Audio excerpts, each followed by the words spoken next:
R-nya adalah sedang ya. Nah, kemudian kalau yang untuk di bawah 0,05 berarti dia adalah nilai R-nya adalah lemah. Tapi ini masing-masing nih, kalau misalkan kalian pakainya boleh yang ini, yang kiri aja, atau boleh yang kanan aja. Ini tergantung dari peneliti. Penelitinya mau pakai yang mana. Ini soalnya ada dua sumber. Dua sumbernya itu boleh pakai yang kiri dan boleh pakai yang kanan. Jadi kalian nanti boleh salah satu pilih untuk nilai hubungan R tersebut. Apakah dia lemah, sedang kuat, atau dia sedang kuat atau sangat kuat. Kemudian tadi juga ada nilai R yang dia itu, bentar, nilai R-nya, nilai nilai R-nya kan tadi ada yang negatif, ada yang positif. Nah, kalau nilai R-nya positif, berarti hubungannya semakin besar nilai X akan semakin besar nilai Y. Kemudian untuk jika nilai R-nya negatif, berarti nilai hubungannya adalah semakin besar nilai X, maka semakin kecil nilai Y. Paham kan ya? Jadi hubungannya terbalik nih. Kalau yang nilainya negatif. Kalau yang positif dia sama. Kalau nilai X-nya besar, maka nilai Y-nya juga akan besar. Tapi kalau nilainya negatif, nilai X-nya negatif, berarti dia inverse atau semakin besar nilai X, maka nilai Y-nya akan semakin menurun. Paham kan ya? Misalkan nih, semakin besar nilai X-nya itu adalah olahraga. Maka berat badan si Y yang sebagai nilai Y, maka dia akan semakin menurunkan ya berat badan. Beda kalau yang ini, kalau misalkan nilai positif semakin besar nilai X, maka semakin besar nilai Y. Contoh misalkan semakin banyak konsumsi makanan karbohidrat, maka Y-nya berat badannya akan semakin meningkat. Jadi itu adalah hubungan yang positif. Mungkin untuk recall ya buat teman-teman yang mungkin yang untuk yang uji korelasinya mungkin masih belum itu ya, masih belum ada yang terlalu ingat karena mungkin banyak itu ya, banyak pertemuan atau banyak perkuliahan. Ini hanya untuk pengingat. Kemudian yang tadi juga yang ditanyakan apa ya tadi itu ini. Nah, ini kan diuji ini kan kita tadi melihat nilai R square kan ya. Nilai S square-nya misalkan tadi ada 0,64 atau tadi yang diuji sama Begita ada nilainya 0,623 ya, atau tadi berapa ya dulu ya? Sekitar 0,682. Nah, 0,82 berarti artinya sebesar 68,2% variasi nilai dependen dapat dijelaskan oleh variasi nilai variabel independen kan dulu ya. Iya, Bu. Nah, kalau yang itu udah paham belum? Udah paham, Bu. Ya, udah paham. Yang teman-teman yang lain udah paham belum? Talita, udah kan ya? Ya, kemudian ya ini kan variasinya ini ya, variasinya bahwa nilai nilai sebesar 0,6 sebesar 64% ini variasinya variasi pada nilai dependen dapat dijelaskan oleh variasi nilai dependen. Berarti 100 dikurang dengan 64% ada berapa? 36%. Ada 36%. Berarti ada 60% yang tidak dapat dijelaskan oleh variasi nilai itu kan ya, variasi nilai X kan ya, atau independen terhadap nilai Y kan ya, nilai dependen. Nah, 36% tersebut, maka itu dijelaskan dalam nilai yang tadi, yang nilai error. Nah, nanti berarti nilai error itu adalah yang tadi, yang tadi ngitung apa, yang 100 dikurang dengan 68, apa, eh, 36% tadi dulu ya. Izin yang mana tadi, Bu? 36% kan ya, 100 dikurang sama 64%. Iya, Bu. Nah, berarti sisanya tadi yang 36% tersebut dijelaskan pada nilai error ini. Nah, berarti nanti ada nilai error yang berarti ada 36% yang tidak dapat dijelaskan atau diprediksi oleh nilai independen terhadap nilai Y. Tapi ini hanya nanti untuk nilai ini dia hanya pada uji ini, pada uji apa? Bentar. Kalau yang ini ya, kalau ini di korelasi. Nah, kalau ini nanti di uji regresi ya. Ini nilai error yang dari model yang dapat memprediksi nilai rata-rata Y. Berarti adanya error tersebut berarti adanya persentase dari nilai X yang tidak dapat memprediksi nilai Y. Berarti nanti yang nilai 100% itu dikurangin dengan nilai R square. Tapi pada saat persamaan pas di akhir, pas nanti kalian udah masuk ke model segala macam, nah ini nanti masuknya kalian langsung kayak tadi, kayak bikin persamaannya tanpa harus mententukan nilai sebenarnya dari nilai E tersebut. Karena kan kita nggak perlu menjelasin tuh kalau nilai E-nya tersebut kita jelasin nih kalau ada error di dalam persamaan kan ya. Karena kita udah ada nilai R square nanti kita jelasin di interpretasi. Ntar. Nih, nanti kalau kalian bikin yang persamaan tadi, kalian cukup yang kayak latihan tadi yang sama kita. Cukup ada konstanta, cukup ada nilai apa? Nilai di sini tadi kreatinin ya, kreatinin. Cukup ada nilai waist atau lingkar pinggang. Karena di sini ada nilainya beberapa variabel, berarti ini ada 1, 2, 3, 4, ada 4 variabel. Karena tadi ada 2 variabel yang pas di akhir, berarti kalian hanya masukin yang 2. Kan kalau di sini tuh kan ini adalah interpretasi akhir ya. Kita nggak perlu jelasin nih. Kalau di sini tuh ada nilai errornya berapa kan ya. Karena kan kita sebagai ya kalau ini kan hanya sebagai apa ya sebagai istilahnya kalau error itu sebagai nilai resep dapur lah ya. Kalau misalnya kita sebagai save ya kalau itu kayak save kayak resep kita gitu loh. Jadi itu tuh nggak perlu ya nggak perlu dipublikasi gitu kan ya nilai error tersebut. Jadi kita hanya perlu menampilkan yang ini aja. Kalau yang untuk interpretasi dari hasil penelitian. Paham kan ya, Aduh ya? Paham, Bu? Ya, oke. Mungkin kalau sekarang mungkin langsung ke tugas ya. Tugasnya udah itu belum? Udah. Bella mungkin boleh diajarin teman-teman membuat tabel dalam bentuk Word-nya Bu Bella. Bagaimana Oh ya, tampilan oke oke. regresinya sebelum tugas. Ya, oke, siap. Ya, ada yang mau share screen yang Word? Silakan. Ya, makasih bayar, Mak. Punten. Ada yang bisa itu ya, share screen pakai Word. Siapa ya? Netania, silakan.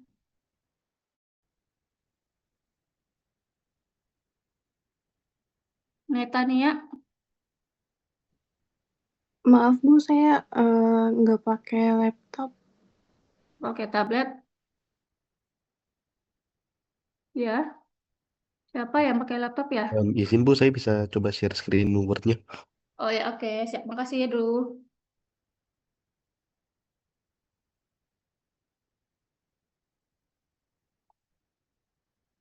Apakah sudah terlihat, Bu?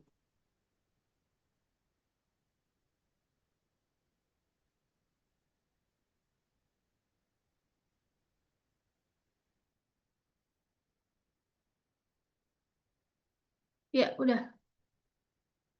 Baik, Bu.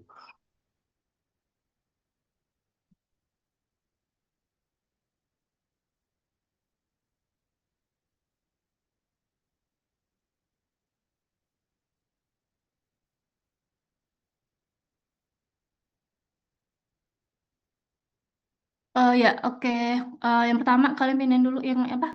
Bikin dulu ini variabel deskriptif ya. Kalau variabel kemarin tadi apa ya? Tadi yang deskriptif boleh dilihat lagi yang share screen yang itu dulu yang ada nilai main sama nilai standar deviasi ya. Kalau gitu saya buka SPSS-nya dulu, Bu. Buka yang dulu nanti share screen-nya yang itu yang screen aja, jangan yang langsung Word. Biar Oh, bisa balik-balik. baik. Ya, di copy dulu aja dulu yang itunya, yang deskriptifnya.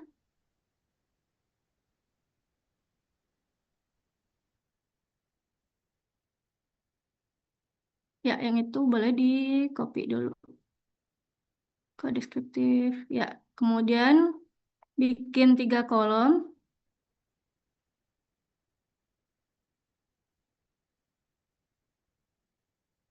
3 kolom. Bukan 3 kolom ya. 3 kolom, ya. 1, 2, 3 kolom dulu. 3 kolom. Kemudian 1, 2, 3, 4, 5, 6. 6. Iya, oke. Nah, tulis dulu. Itunya berapa tuh?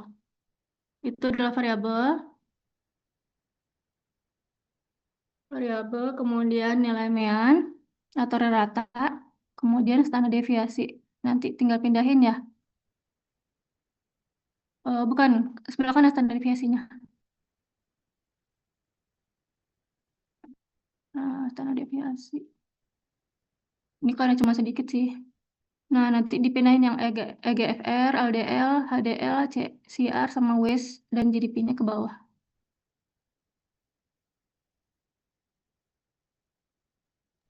Nah, mungkin ini tabel yang deskriptif ya Bu Dela. Ini kan udah yang mereka udah tahu kayaknya. Mungkin bisa Oh, langsung langsung aja ke ya?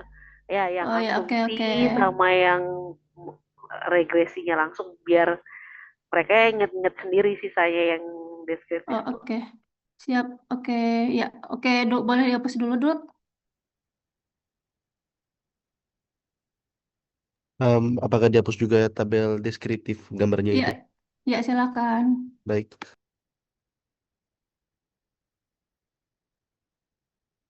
Ya, coba copy dulu yang apa? Yang model summary dulu yang tadi. Yang ke bawah, ya itu di copy ke Word. Kemudian bentar ya. Semua. Kemudian ujian Novanya juga di copy. Yang Nova di copy, ya.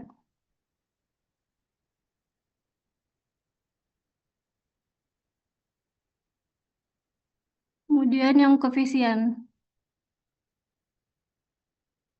ya yang itu di copy. Nah, kemudian nanti dibikin tabel ya. Nah, nanti biar gampang apa? Biar gampang ngopi-ngopi nilainya. Kemudian dibikin tabel. Tabelnya nanti bikin 1, 2, 3, 4, 5, 6. Ada 6 kolom ya dulu ya. 6 kolom dengan 3 row. Nah, kemudian ini adalah variabel. Kemudian ke bawahnya CR atau kreatinin ya, kreatinin aja kali ya. Kreatinin, kemudian lingkar pinggang ke bawah. Nah, kemudian ke kanannya itu, ya ke kanannya, oke, kanannya B, terus ya beta, kemudian ini adalah R, kemudian ini adalah R square, R square ini bisa ditulis itu nggak, Duh? Duanya dikodotkan langsung, pakai yang itu. Tulis dua dulu, dua, ya, angka dua, kemudian itu di, apa, di blok, yang duanya di blok, duanya di blok. Nah, nanti pilih yang ini, yang kuadrat ya, itu betul yang itu. Kemudian F, nilai berikutnya F. Kemudian nilai berikutnya adalah signifikansi atau p-value signifikan aja. Ya oke, titik. Kemudian ya yang B-nya tadi berapa tuh? Minus, ya boleh ke bawah lagi ya itu. Nikratinin minus 121,345. Kemudian waste-nya minus 38, ya ke atas. Nilai R-nya berapa tadi di atas? Nilai R. Nah, nilai R nih ini 0,832. Pindah dulu ke bawah.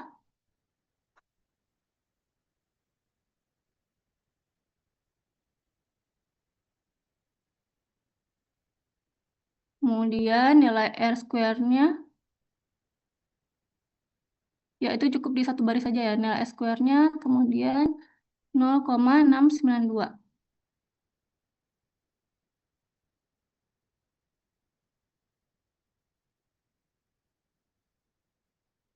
Iya, nilai F. Mati.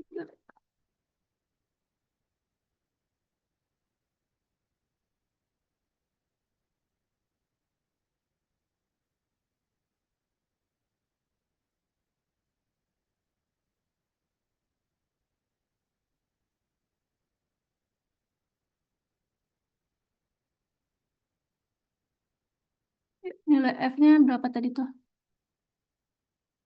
Ini. Ya, 3, yaitu yang paling akhir. 34,88.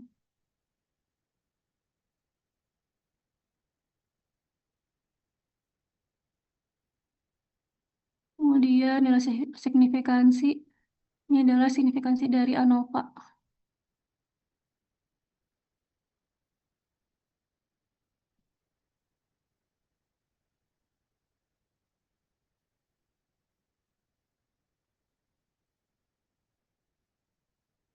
Nilai 0,000, Bu. Bukan yang apa? Yang coba lihat yang ANOVA tadi, ANOVA. Ini yang ANOVA. ANOVA, oh ya, 0,000. Dikurang Ditul- apa? Dikurang 0,001. Ditulis kurang dari 0,001. Iya, Seperti ini. tambah 01 lagi. 0,001. Ya, itu nanti di Mars juga ya boleh. Silakan, biar bagus.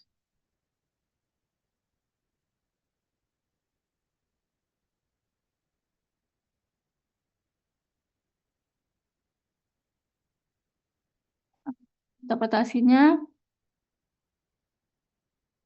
berdasarkan tabel di atas,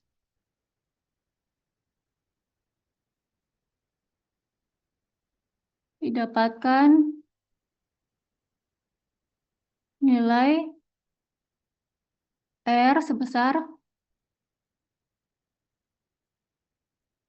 berapa tuh? 0,832. Menunjukkan bahwa pengaruh peningkatan ya,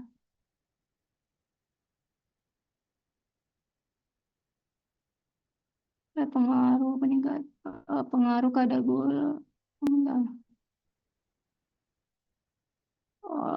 bahwa pengaruh ini aja, pengaruh kreatinin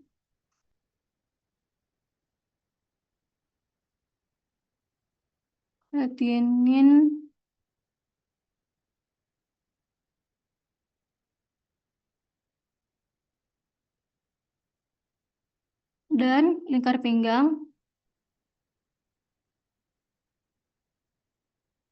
adalah sangat kuat. Sangat kuat kan ya, karena dia di atas 0,75 kan ya, nilai R-nya. Nah, di atas 0,75. Ya, boleh. Kemudian nilai R square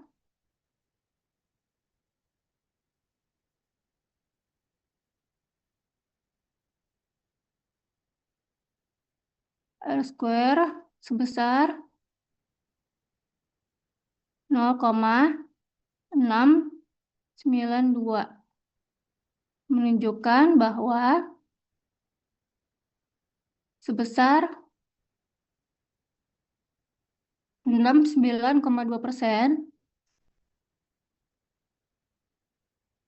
perubahan variasi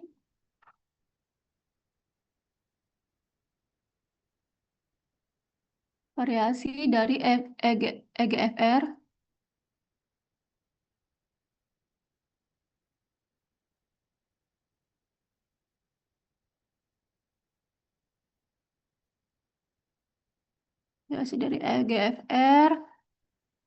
dijelaskan oleh perubahan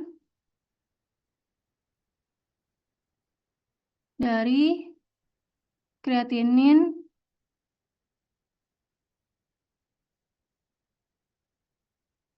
dan lingkar pinggang. Darah nilai L sebesar 0,692, menunjukkan bahwa sebesar 69,2% perubahan variasi. Nah, variasi dari EGFR dijelaskan oleh perubahan kreatinin dan lingkar pinggang. Nah, kemudian sementara sisanya berapa tuh? 100 dikurang 69 berapa? Nah, itu sementara sisanya dijelaskan oleh variabel lain yang tidak diteliti. Yang tidak diteliti. Nah, koma titik.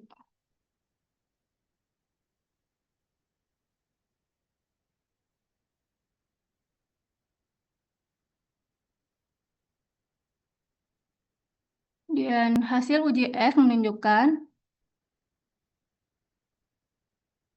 sebesar 34,88 dengan nilai signifikansi sebesar 0, dengan nilai signifikansi sebesar 0,001 sehingga dapat dikatakan kreatinin dan lingkar pinggang secara bersama-sama berpengaruh dan dapat digunakan untuk memprediksi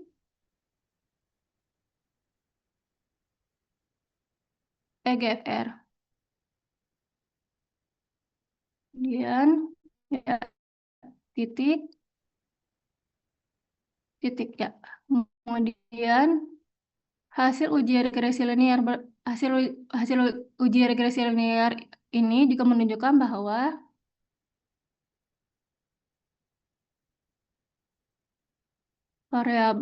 bahwa kreatinin dan lingkar pinggang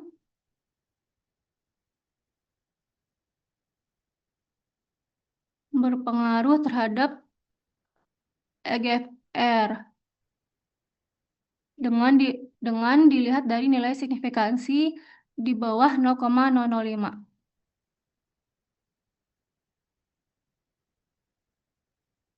Sehingga persamaan regresi yang terbentuk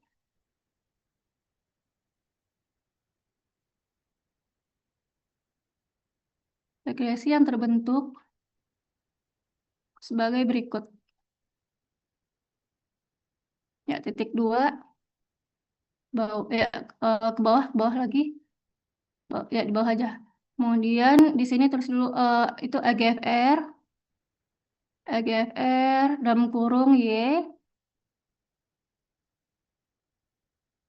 sama dengan nilai konstantanya berapa tadi?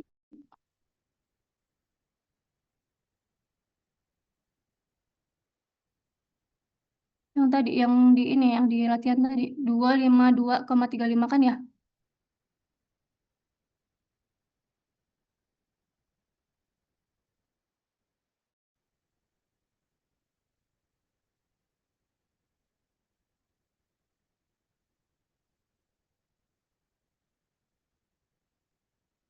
Ya, coba kata lagi, Dok. Gue salah ya. Coba ya boleh lihat yang tadi yang itu. Oh, salah ini ya, salah copy yang ini ya. Nilai koefisiennya. Boleh ke bawah lagi.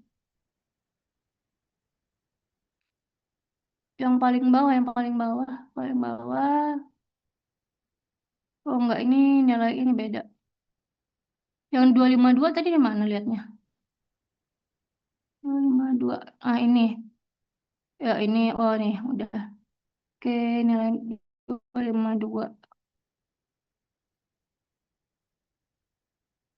Kemudian berarti ini kurang, ini copy aja nih, kurang 121 atau minus 121,134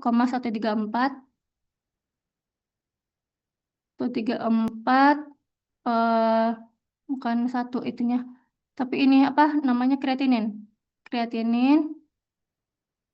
Ya, langsung aja terus kreatinin, kemudian minus 0,387 dalam kurung lingkar pinggang.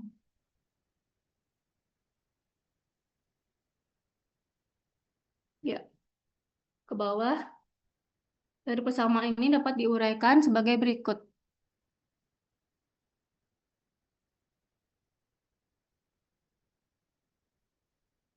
Ya, ke bawah lagi. Kemudian Yang pertama, konstanta.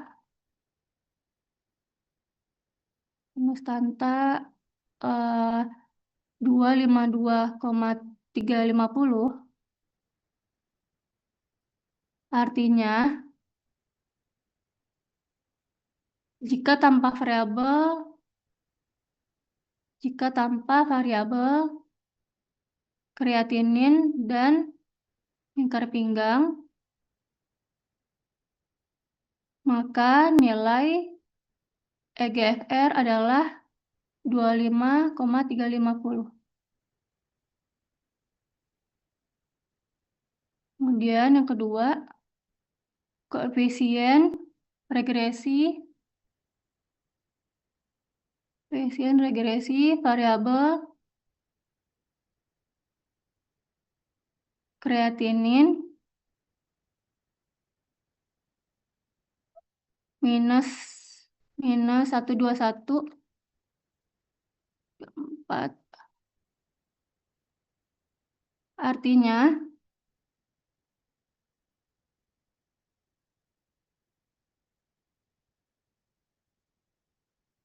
jika variabel independen lain tetap,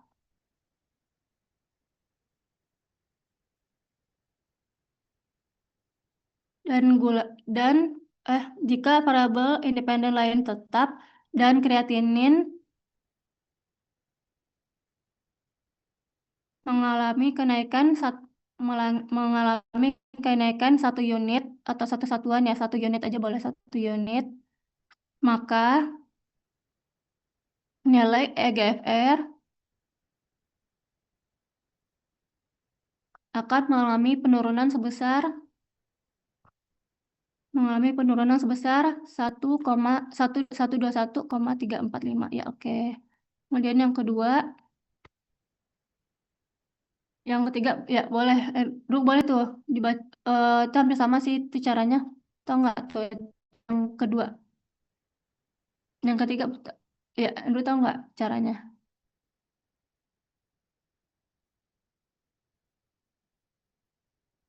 Berarti itu lingkar pinggang kan ya, lingkar pinggang 3.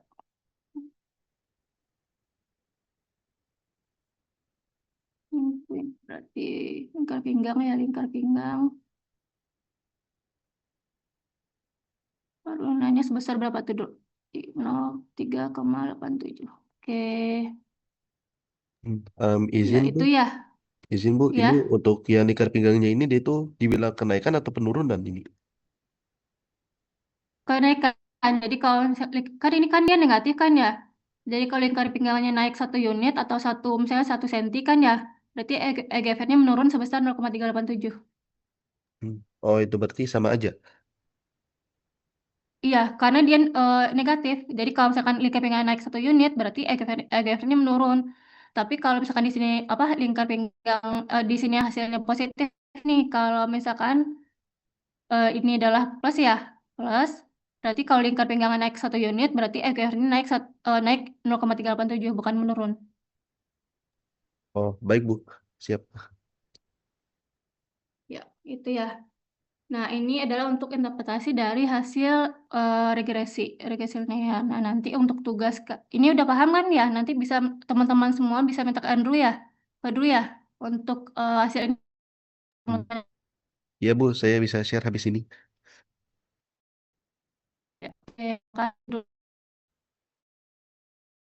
Untuk sebentar ya.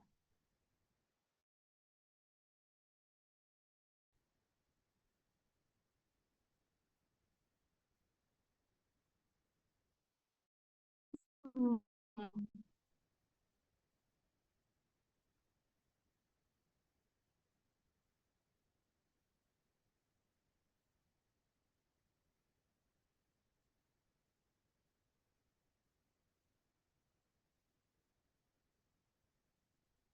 Share ke sini ya.